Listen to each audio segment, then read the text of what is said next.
Assalamualaikum warahmatullahi wabarakatuh. Bismillahirrahmanirrahim. Alhamdulillahirabbil alamin. Wassalatu wassalamu ala asyrafil anbiya'i wal mursalin sayyidina wa maulana Muhammadin wa ala alihi wa sahbihi ajma'in.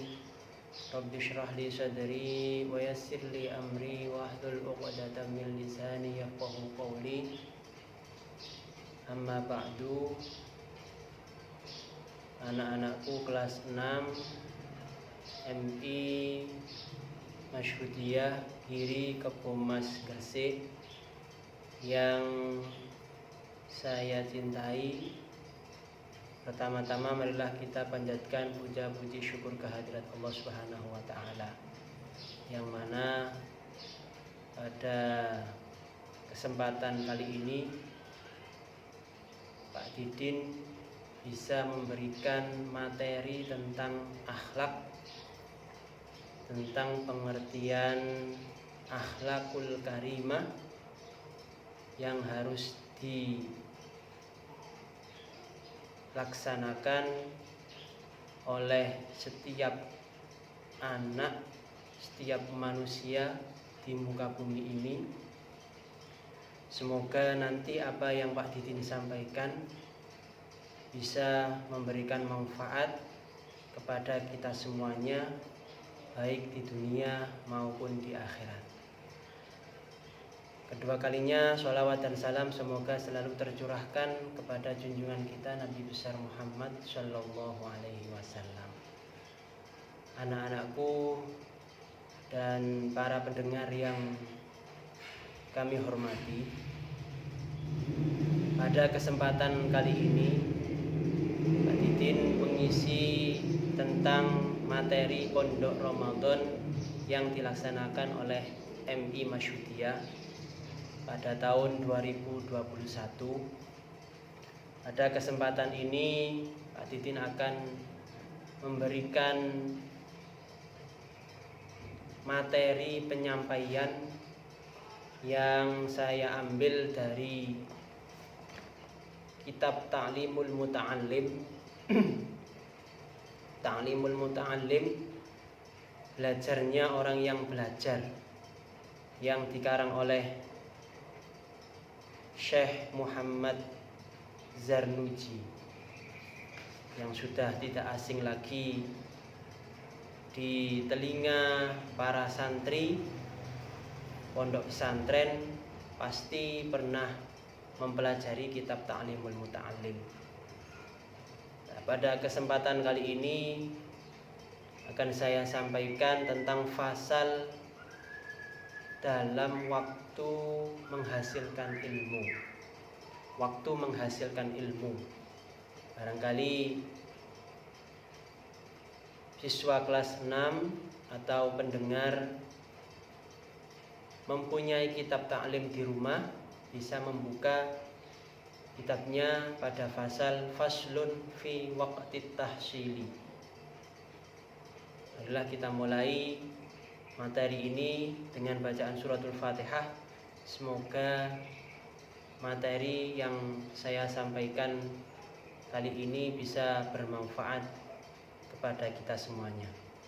Bismillahirrahmanirrahim. Ila hadratin Nabil Mustafa Sayyidina Muhammad sallallahu alaihi wasallam wa alihi wa ashabihi wa azwajihi wa dzurriyyatihi wa ikhwanihi minal anbiya'i wal mursalin wassahabati wat tabi'in syai'un lillahi lana wa lahumul Fatihah. A'udzu billahi minasyaitonir rajim. Bismillahirrahmanirrahim. Iyyaka na'budu wa iyyaka nasta'in.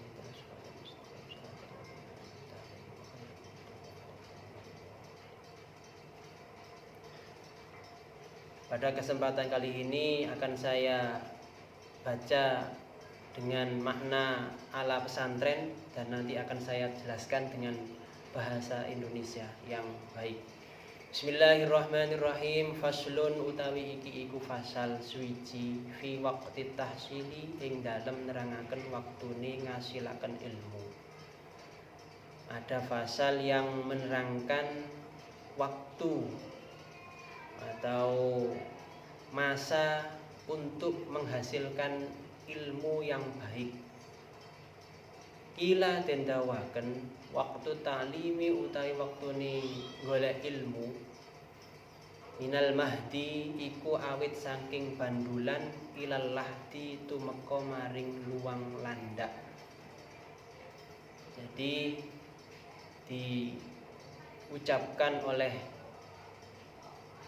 ulama, bahkan Nabi Muhammad telah bersabda bahwasanya waktunya mencari ilmu itu adalah minal mahdi, dari bandulan, dari mulai sejak kecil, sejak lahir, ilal lahdi sampai ke liang kubur. Sampai ke liang kubur itu waktunya belajar. Jadi tidak ada batasan orang yang telat untuk belajar. Mulai kecil sampai menginjak masa remaja, masa tua, semuanya tidak ada kata terlambat untuk kata belajar ilmu. Seperti ketika waktu kecil kita semuanya pasti pelajari oleh orang tua kita masing-masing. Bagaimana caranya membaca, bagaimana caranya menulis. Bahkan orang tua kita pasti mempelajari bagaimana caranya kita untuk melakukan kegiatan sehari-hari kita dengan diri kita masing-masing. Makan, minum, cara memakai sandal pun kita diajari mulai kecil. Itulah gunanya untuk belajar ilmu sampai ke liang lahat. Buktinya apa? Sampai ke liang lahat kita harus belajar. Buktinya ketika manusia sudah meninggal, dikubur di dalam tanah, seorang kiai, seorang ustadz memberikan talqin kepada si mayit tersebut. Gunanya talqin itu adalah mempelajari supaya si mayit itu bisa menjawab apa yang ditanyakan oleh malaikat dalam liang kubur. Itu gunanya belajar. Bagaimana man rabbuka, siapa Tuhanmu, man nabiyuka, dan seterusnya. Ulama, kiai, para ustadz memberikan talqin kepada si mayat tersebut walaupun sudah meninggal. Dakhala malbu al-Hasan, sapa Kiai Hasan bin Ziyad rahimahullahu taala, fit tafaqquhi, ing dalem ngaji ilmu fikih. Ada salah seorang ulama yang bernama Hasan bin Ziyad. Itu belajar ilmu agama. Wa huwa utawi Hasan ibnu Samani nasanatan, iku umur 80 tahun. Bayangkan ya, umur 80 tahun baru mempelajari ilmu agama. Tapi tidak ada kata telat. Walam yabit alal firashi arba'ina sanatan, dan lan ora tau turu sapa Hasan ing ngatasi lemek ing dalem zaman 40 tahun. Fa afta ba'da dalika arba'ina sanatan, mongko aweh fatwa sapa Hasan ba'da dalika sausi mengkono 40 tahun, arba'ina sanatan ing 40 tahun kang meneh. Jadi bisa menjadi orang yang alim itu sebab belajar. Ya, makanya anak-anakku semuanya pendengar, kalian tidak boleh putus asa. Walaupun andai kata mendapatkan ranking yang paling rendah di kelas, jangan putus asa. Allah Maha Adil, Allah Maha Mengetahui, Allah Maha Sabar, Allah Maha Pengasih dan Maha Penyayang. Tidak ada kata yang putus asa bagi orang yang bodoh. Kalau dia mampu, kalau kita mau berusaha, kalau kita mau berusaha untuk mencari ilmu, insya Allah Allah akan memberikan ilmu kepada kita semuanya. Wa afdalul awqati utawi luweh utamane pira-pira waktu. Nah ini tadi disebutkan pasal tentang waktu menghasilkan ilmu. Ya, waktu menghasilkan ilmu. Wa afdalul awqati utawi luweh utamane pira-pira waktu ngasilaken ilmu. Syarhus sababi iku kawitane enom. Yang pertama, lebih utamanya waktu orang mencari ilmu adalah ketika masa muda. Ketika masa muda orang tersebut, tadi sudah saya sampaikan, ketika kecil kita semuanya diajari oleh orang tua kita beberapa pelajaran. Makanya guru yang paling utama adalah orang tua kita. Makanya jangan sampai kita berani kepada orang tua. Jangan sampai kita membentak kepada orang tua. Kalau ada anak yang berani kepada orang tua, niscaya hidupnya tidak akan enak, tidak akan sukses di dunia maupun di akhirat. Banyak sekali kisah-kisah yang bagaimana ada anak yang berani kepada orang tuanya sampai ketika wafat, ketika mati pun akan mati anak tersebut nazak, tidak bisa mati karena orang tuanya belum memaafkan kepada anaknya. Sebesar-besar kasih sayang anak kepada orang tua tidak bisa mengalahkan kasih sayangnya orang tua kepada seorang anak. Makanya jangan sampai kita semuanya itu berani kepada orang tua. Pada waktu kecil, waktu muda, kita diajari orang tua. Setelah masuk sekolah, kita disekolahkan, dibiayai, diajari sama guru di sekolahan. Itu menunjukkan bahwa masa muda, masa kecil adalah masa yang baik untuk mencari ilmu. Benar, seorang ulama sudah membuktikan sendiri, ya, sudah berkata bahwa orang yang mencari ilmu pada waktu kecil itu diibaratkan orang yang mengukir tulisan di atas batu. Dan orang yang mencari ilmu pada waktu tua itu bagaikan orang yang mengukir tulisan di atas air.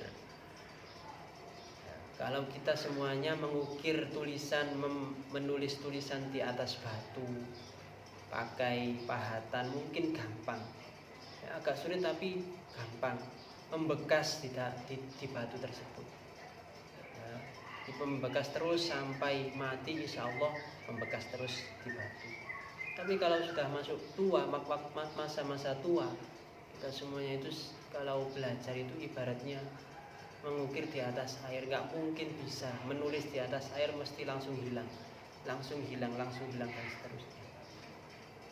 Itu hanya waktu paling baik untuk mencari ilmu adalah waktu muda. Gampang untuk menghafal, gampang untuk mengingat-ingat, gampang untuk menerima pengertian dari penjelasan guru, penjelasan orang tua. Nomor 2, waktu sahari dan waktu sahur. Ketika masuk waktu sahur jam 2, jam 3 sampai sebelum subuh, itu adalah waktu yang paling utama untuk belajar. Makanya dulu waktu di pondok pesantren, anak-anak yang santri itu banyak yang menghafalkan itu sebelum subuh, sudah membaca lalarannya, dibaca ketika mau ujian, dibaca sebelum subuh. Waktu sahur insya Allah ketika ujian gampang ketika mengerjakannya. Wa bainal isya'aini dan lan ing dalam antarane maghrib lan isya. Nah, di antara waktu maghrib dan waktu isya itu adalah waktu yang paling baik untuk belajar. Ya, waktu yang baik untuk belajar. Belajar apa saja. Ya, pokoknya kalau bisa hindari bermain setelah maghrib sampai waktu sholat isya. Itu dijaga benar. Karena apa? Waktu antara maghrib dan isya itu adalah waktu yang paling utama untuk belajar. Buat belajar ketika mau hafalan. Seumpama ada salah satu dari kalian yang menghafal Al-Quran atau menghafal hafalan yang lain, waktu yang baik untuk menghafal itu adalah itu. Antara yang pertama tadi waktu muda, yang kedua waktu sahur, dan yang ketiga adalah di antara waktu sholat maghrib dan sholat isya. Wayam bagilan sayukjo li talibil ilmi kedue wong kang golek ilmu ayyastahu riqo apa yen to ngentekaken sapa talibul ilmi jami'a awqatihi ing sakabehane pira-pira waktune talabul ilmi. Ya. Sayukjanya itu bahasa Indonesianya seharusnya untuk orang yang mencari ilmu itu menghabiskan waktunya dengan belajar. Belajar itu tidak harus di sekolahan, tidak harus di pondok pesantren, tidak harus di universitas-universitas. Semua tempat bisa untuk belajar. Ya, di pasar, di rumah, di halaman, dimanapun kita semuanya disuruh untuk belajar. Fa idza malla min ilmin mongko tatkalane bosen sapa talibul ilmi min ilmin saking siji ilmu yastaghilu mongko ketungkula sapa talibul ilmi bi ilmin kelawan ilmu akhar kang liya. Ketika seseorang itu sudah bosan mempelajari ilmu, samanya mempelajari ilmu apa? Akidah, akhlak. Sudah bosan, manusia mesti punya bosan. Sudah bosan, sudah lama mempelajari ilmu akidah, akhlak, ganti, tutup, ganti pelajaran ilmu fikih, ganti pelajaran ilmu IPA, biologi, fisika, bahasa Indo, matematika dan lain sebagainya. Ya. Pokoknya dibuat seberguna mungkin waktunya, jangan sampai disia-siakan tidak untuk belajar. Apa tidak boleh bermain? Boleh. Nah, makanya kita harus mempunyai jadwal sehari-hari. Jam sekian sampai jam sekian saya harus belajar. Saya harus membuka buku. Saya harus mempelajari pelajaran-pelajaran sekolahan. Itu harus mempunyai jadwal. 1 jam atau 2 jam atau 3 jam. Harus mempunyai jadwal. Selama 3 jam itu pokoknya bosan mempelajari. Semuanya dalam 1 hari dijadwalkan selama 3 jam belajar. Belajar ilmu bahasa Indonesia bosan, ganti bahasa Inggris, ganti seterusnya. Sesuai kemampuan masing-masing.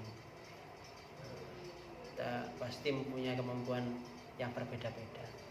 Ada anak yang sudah 1 jam itu sudah bosan, tidak mau belajar. Ada yang sampai beberapa jam kepingin belajar terus ada.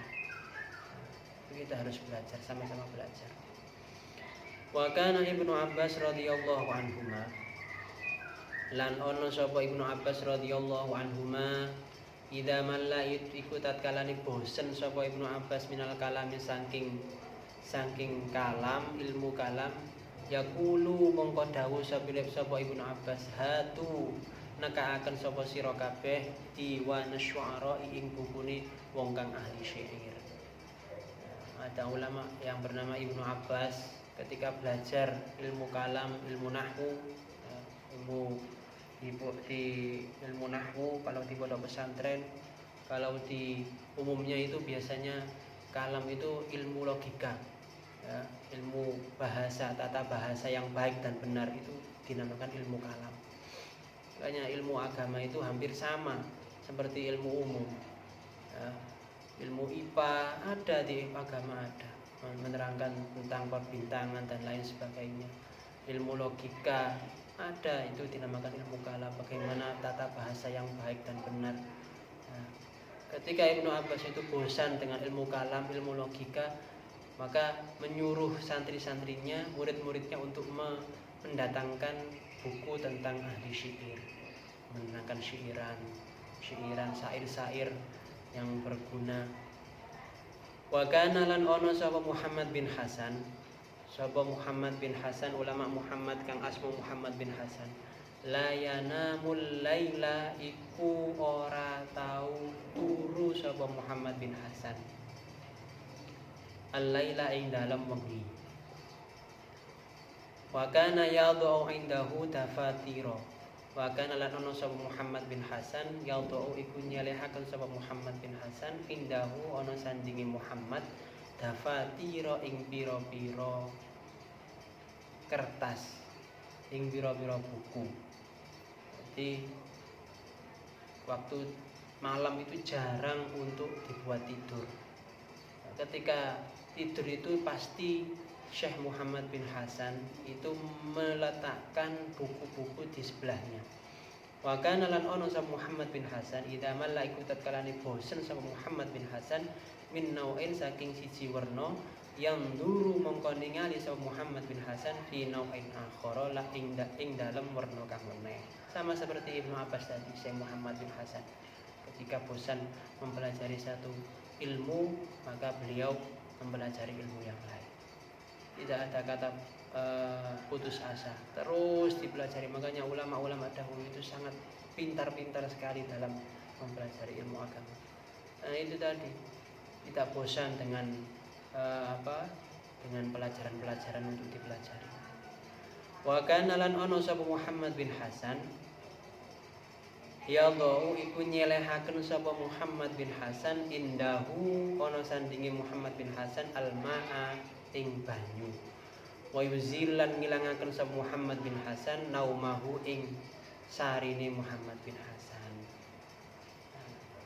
Dan Syekh Muhammad bin Hasan itu ketika tidur pasti di sebelahnya itu ada meletakkan kitab-kitab dan disanding dengan air.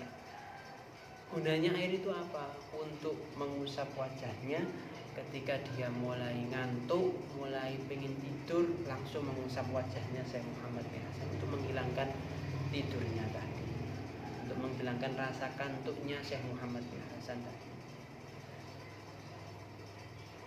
Wa kana lan ono sapa Muhammad bin Hasan yaqulu iku dawuh sapa Muhammad bin Hasan, berucap an-naumu minal hararati fala budda min daf'ihi bil ma'il barid. An-naumu utawi turu minal hararati iku saking panas. Jadi manusia semuanya itu ketika merasakan ngantuk, ketika tidur itu mata biasanya terasa panas. Ya, terasa ingin tidur saja matanya. Fala budda mongko ora kena ora min daf'ihi saking nolak turu bil ma'i kelawan banyu al baridi kang adem. Gunanya untuk menghilangkan rasa panas tadi ketika ingin tidur adalah menghilangkan dengan air yang dingin. Diusap dengan air. Makanya ketika orang itu merasakan kantuk langsung wudu, ya, langsung wudu, membasuh wajah, membasuh kedua tangan dan seterusnya. Itu gunanya kalau kita niati wudu, ya, otomatis kita mendapatkan pahalanya wudu. Di samping itu kita mempunyai manfaat untuk menghilangkan kantuk. Kalau hilang airnya, ngantuk lagi, dibasuh lagi. Kalau datang lagi, ngantuk lagi, dibasuh lagi. Ya. Karena penyakit ya. Penyakit apa ya? Istilahnya penyakit yang gampang menular itu adalah rasa ngantuk. Kalau ada orang menguap, ya, sampean teliti sendiri. Kalau ada perkumpulan ada salah satu orang yang menguap, ngantuk, pasti rasa ngantuknya itu menulari kepada orang yang lain. Ya, nggak lama, paling nggak sampai 1 menit saja ketika ada orang menguap sebelahnya sudah menguap, padahal sebelahnya bukan tidak mengantuk. Itu kok bisa? Nah itu wallahu a'lam, kok bisa seperti itu. Nah karena tidur itu datangnya dari rasa panas. Nah, ketika belajar kita mengaji, diajak mengaji, mata ini diajak mengaji selama 1 jam saja sudah merasa ngantuk berat. Tapi kalau mata ini disuruh untuk melihat HP, melihat TV, ya 1 jam, 2 jam, sampai beberapa jam itu, sampai enggak kerasa. Itulah makanya kita semuanya harus belajar, harus sama-sama belajar bagaimana kita semuanya itu menghasilkan ilmu yang bermanfaat. Intinya kita semuanya itu belajar adalah supaya kita semuanya itu mendapatkan ilmu yang bermanfaat, baik di dunia maupun di akhirat. Itu ilmu yang bermanfaat, itu adalah ilmu yang paling baik. Benar, kalau ada manusia percuma sekolah tinggi-tinggi tapi tidak bisa memanfaatkan ilmu sebaik-baiknya, percuma. Na'udzubillah min dzalik. Semoga kita semuanya bisa sama-sama belajar, sama-sama mendapatkan ilmu, sama-sama mempelajari ilmu dan menghasilkan ilmu sesuai yang dianjurkan oleh yang tertera dalam kitab Ta'limul Muta'allim ini, pesan dari Imam Zarnuji. Demikian materi yang bisa saya sampaikan. Semoga bermanfaat khususnya kepada diri saya sendiri dan semua pendengar, khususnya untuk siswa kelas 6. Pesan saya untuk kelas 6 MI Masyudiyah, jaga terus akhlak kalian, dijaga tata krama akhlak kalian, baik kepada orang tua, baik kepada guru, baik kepada masyarakat sekitar. Jangan sampai kita semuanya meninggalkan akhlak. Kalau ada orang yang tidak mempunyai akhlak, pasti tidak akan dihormati oleh orang lain. Itu saja yang bisa saya sampaikan, semoga bermanfaat. Marilah kita tutup materi ini dengan bacaan suratul Fatihah. Al-Fatihah. Bismillahirrahmanirrahim. Iyyaka na'budu wa iyyaka nasta'in. Ihdinas siratal mustaqim, siratal ladzina an'amta 'alaihim ghairil maghdubi 'alaihim waladdallin. Amin. Semoga bermanfaat. Akhirul kalam. Assalamualaikum warahmatullahi wabarakatuh.